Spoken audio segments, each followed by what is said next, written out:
दोस्तों आज मूवी देखी है मैंने F3 में वेंकटेश हैं, वरुण तेज हैं और तमन्ना भाटिया, महरीन प्रजादा हैं और इसके साथ साथ ही मुरली शर्मा हैं, अली हैं, सुनील हैं। फिल्म का डायरेक्शन किया है अनिल रविपुडी ने और इसके प्रोड्यूसर है दिलराज। फिल्म की कहानी की अगर बात करें, जो वेंकी जो हैं हैदराबाद के एक रीजनल ट्रांसपोर्ट ऑफिस में काम करते हैं। वहाँ पे उनका जो दोस्त है रघु बाबू भी काम करता है। अब उनका दोस्त जो है वरुण यादव एक अनाथ है जो पैसे कमाने के अलग अलग तरीके उसने अपनाए हैं, लेकिन वो रिच बनने का जो उनका गोल है वो अभी तक पूरा नहीं हो पाया है। वहीं वेंकी ने क्या काम किया है कि वही वेंकी ने अपने दोस्त जो है रघु बाबू का बहुत सारा पैसा हारिका के फैमिली रेस्टोरेंट में लगाया है। अब हारिका के कैरेक्टर में जो है तमन्ना भाटिया दिखाई देंगी। अब उन्होंने उसके जो रेस्टोरेंट में जितना भी पैसा लगाया वो सारा पैसा डूब गया है। वरुण जो है वरुण यादव एक दिन हारिका की जो सिस्टर है महरीन प्रजादा, जिन्होंने हनी का कैरेक्टर निभाया, उसको एक रेस्टोरेंट में देखते हैं और उसे लगता है कि हनी जो है बहुत रिच है। अब वरुण हनी से शादी करना चाहता है। अब हनी को भी लगता है कि वरुण बहुत रिच है। दोनों एक दूसरे के सामने प्रिटेंड करते हैं कि वो दोनों बहुत रिच है, तो दोनों एक दूसरे से शादी करना चाहते हैं। क्या होता है कि वरुण जो है ये सब चीज़ें जाकर वेंकी से बताता है। वेंकी को नाइट ब्लाइंडनेस है।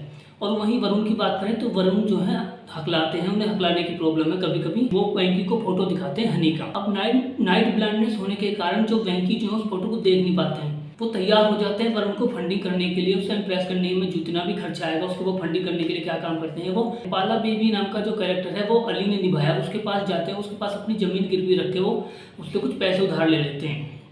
अब इसके बाद क्या होता है, वरुण जो है अपना सारा पैसा उस पर स्पेंड कर देता है, महंगे महंगे गिफ्ट देता है। और जब पैसा खर्च हो जाता है, एक दिन उन्हें पता लग जाता है कि ये जो हनी जो है हारिका की सिस्टर है और वो रिश्ता तो है ही नहीं।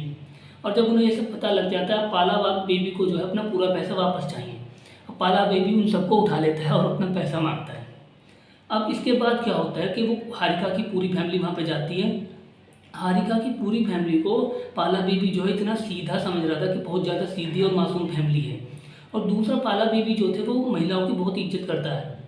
तो वो क्या काम करता है कि सारी जो जायदाद थी उसके पेपर जो पाला बेबी के पास थे वो वरुण और वेंकी को सौंपने के लिए तैयार हो जाता है। और उसके सामने जो है हारिका की पूरी फैमिली इतनी सीधी बन जाती है और वो कहती है चलो जी अब हम पैसा तो आपका चुका नहीं सकते, पर हम एक काम करते हैं कि वरुण और वेंकी की शादी अपनी दोनों लड़कियों से कराते हैं। तभी क्या काम होता है कि एक पंडित आता है, वो उनको और अच्छा रिश्ता बता देता है। तो वहाँ पर उनका दिमाग घूम जाता है, वो वेंकी और वरुण को छोड़ के फिर उनसे शादी के लिए तैयार हो जाता है। ये सब देख के पाला बेबी का जो है बड़ा परेशान होता है। उसको लगता है कि यार मैं तो इन्हें सीधी समझ रहा था, उसकी हालत खराब हो जाती है। तो ये मामला जो है और ज़्यादा उलझता जाता है। इसका समाधान करने के लिए वो सभी जो है पुलिस स्टेशन जाते हैं। पुलिस स्टेशन जाने पे क्या होता है, सीआई नागराज से उनकी मुलाकात होती है। सीआई नागराज कैरेक्टर को प्ले किया है राजेंद्र प्रसाद ने। सीआई नागराज जो है इस समस्या का एक सोल्यूशन निकालते हैं। वो कहते हैं कि जो हमारे जो कमिश्नर हैं उन्होंने इलीगल तरीके से बहुत सारा काला धन इकट्ठा किया हुआ है। तो वो प्लान बनाते हैं कमिश्नर के घर जाके उस सारा इलीगल मनी को वो चुराने का प्लान बनाते हैं। तो वो इसमें कामयाब भी हो जाते हैं, उसके घर जाते हैं, सारी इलीगल मनी चुराते हैं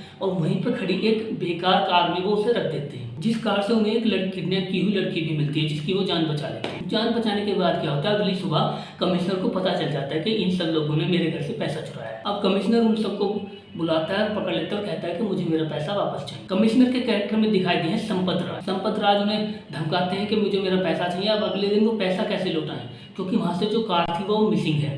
कार के साथ साथ लड़की भी मिसिंग है जो उन्होंने बचाई थी। अब तीनों चारों जने जो हैं अब सुसाइड करने ही वाले थे, यानी कि हारिका, वेंकी, वरुण और साथ साथ सीआई नागराज चारों सुसाइड करने वाले थे। तभी खबर आती है कि विजयनगरम के जो उद्योगपति हैं आनंद शर्मा, वो अपने खोए हुए बेटे को ढूंढ रहे हैं। चारों के चारों जो है मरने का प्लान कैंसिल करते हैं। वो उद्योगपति आनंद शर्मा के घर पहुंच जाते हैं उनका बेटा बन के। वरुण अलग जाता है, वेंकी अलग जाता है और साथ साथ तमन्ना भाटिया यानी कि हारिका जो है वो आदमी के गेटअप में जाती है। साथ ही नागराज जो है एक और बंदे को लेकर पहुंचते हैं वहाँ पे। चारों लोगों को आनंद शर्मा अपने घर में रख लेते हैं, क्योंकि वो तो ये जानते थे कि उनका बेटा कहाँ है और क्या पूरी प्रॉब्लम है, लेकिन वो उन लोगों को भनक नहीं पड़ने देते, उन सभी को अपने घर में रख लेते हैं। अंत में वो क्या काम करते हैं, चारों से कहते हैं कि उनकी जो F3 टॉय फैक्ट्री है उसमें जो भी प्रॉफिट लाएगा उसको वो अपना उत्तराधिकारी घोषित कर देंगे। अब किस तरह से चारों कैरेक्टर सारे मतभेद भूल के F3 टॉय फैक्ट्री में प्रॉफिट लाते हैं, कौन उत्तराधिकारी बनता है या क्या होगा आगे, यही रेस्ट ऑफ द स्टोरी है। आगे कहानी में ये भी है कि उनके आनंद शर्मा के खुद के एम्प्लॉय जो हैं उन्हें किस तरह धोखा देते हैं, वरुण और वेंकी किस तरह उन्हें बचाते हैं, ये आगे की कहानी होने वाली है। अगर हम फिल्म का एनालाइज करें, हर एक चीज़ को, हर एक कैरेक्टर को हम देखें कि हाँ कि फिल्म कितनी देखने लायक है या नहीं, तो अगर हम पूरी बात करें, देखिए अगर आप इसे स्टोरी के लिए देखने जा रहे हैं तो स्टोरी और लॉजिक इस तरह की चीज़ें तो आप भूल जाएं। सिर्फ आपको इसमें अगर मिल सकता है तो वो कॉमेडी मिलेगी, आपको स्टोरी और कोई लॉजिक इसमें होगा नहीं। बहुत सारी चीज़ें ऐसी हैं जो आपने शायद अगर आप हिंदी फिल्में देखते हैं तो आपने हिंदी फिल्मों में आपने बहुत सारे सीन देखे होंगे। जैसे आपको बता दूं कि हीरोइन का रिच दिखना, हीरो का उसको रिच समझ के प्यार करना या उससे शादी करने की चेष्टा रखना, ये सब आपने गोविंदा की बहुत सारी फिल्मों में देखा होगा। दूसरा, पैसे के लिए सारे कैरेक्टर का इकट्ठा होना, कुछ ऐसा काम करना, रिस्की काम करना या कुछ भी उल जलूल हरकत करना पैसा कमाने के लिए, या आपने धमाल हो या बहुत सारी फिल्मों में, बॉलीवुड फिल्मों में मुख्यतः आपने देखा होगा। इसके बाद अगर हम बात करें कि गेटअप बदल के जाना या किसी बड़े आदमी का उत्तराधिकारी बनने के लिए ये सारे बहुत सारे कैरेक्टरों का पहुंच जाना, ये भी बॉलीवुड फिल्मों में आपने देखा होगा। चाहे आपने एंटरटेनमेंट देखी होगी, वहाँ पे डॉग के मरने के बाद अक्षय कुमार उसको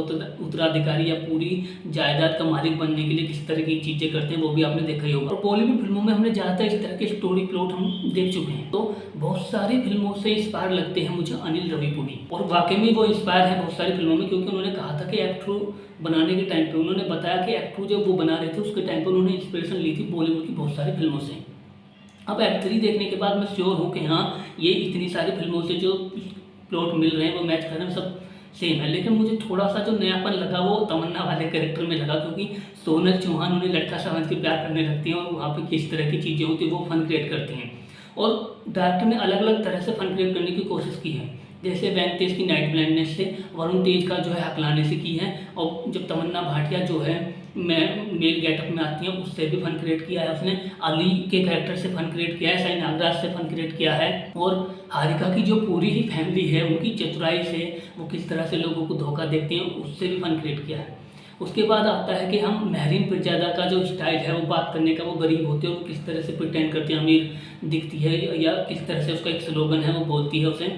तो ये सारी चीज़ों से फन क्रिएट किया डायरेक्टर। अगर हम बात करें इसके बैकग्राउंड म्यूजिक की, देवी प्रसाद का बैकग्राउंड म्यूजिक है फिल्म में, लेकिन कहीं कहीं पे जो बैकग्राउंड म्यूजिक है वो बहुत ज़्यादा लाउड हो जाता है। इतना ज़्यादा लाउड म्यूजिक भी ठीक नहीं है। तो अब कुल मिलाकर अगर हम बात करें, लास्ट में एक टॉय फैक्ट्री वाला जो सीन है वहाँ बहुत सारे, स्पेशली तेलुगु सिनेमा जो है, तेलुगु सिनेमा के बहुत सारे कैरेक्टर हैं, चाहे वो अजय कृष्णा हो या बंटू हो या बाहुबली हो, इन सारे का जो एक रिप्रेजेंटेशन उन्होंने दिया है वो काफ़ी चलो अच्छा लगता है एक वे में। एक वॉइस आर्टिस्ट का भी उसमें रोल था, उसने वो डबिंग एक दो पंच लाइन बोली है, तो ओवरऑल लगता है। लेकिन आप लॉजिक भूल जाएं, लॉजिक भूल के अगर आप फिल्म को देख सकते हैं तो फिल्म अच्छी है, आपको एंटरटेन करेगी।